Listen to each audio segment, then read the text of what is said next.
Pneumonia کیا ہے؟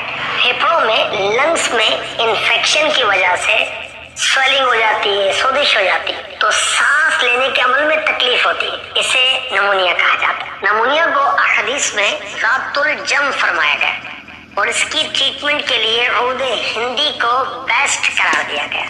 حضرت ام قیس بنت محصن رضی اللہ تعالی عنہا صحابیہ رسول بیان کرتی ہیں کہ اللہ کے رسول صلی اللہ علیہ وسلم نے فرمایا تم عود ہندی ضرور استعمال کرو، اس میں 7 بیماریوں سے شفا رکھی گئی، ان میں سے ایک بیماری ذات الجم یعنی نمونیا بھی ہے۔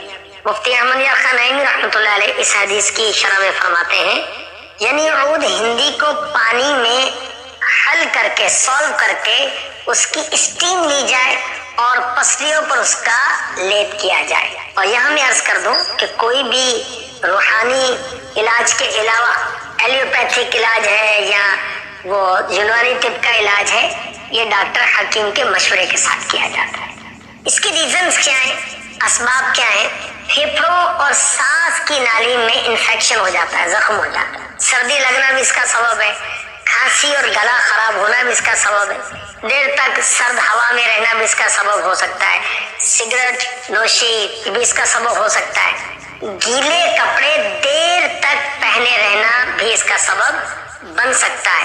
علامتیں کیا ہیں؟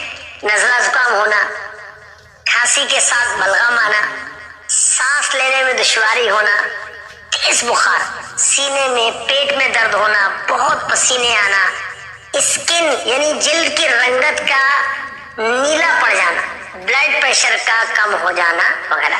حضرت عقبہ بن عامر رضی اللہ تعالی عنہ سے روایت ہے کہ اللہ کے رسول صلی اللہ علیہ وسلم نے فرمایا المیت من ذات الجنب شہید، نمونیے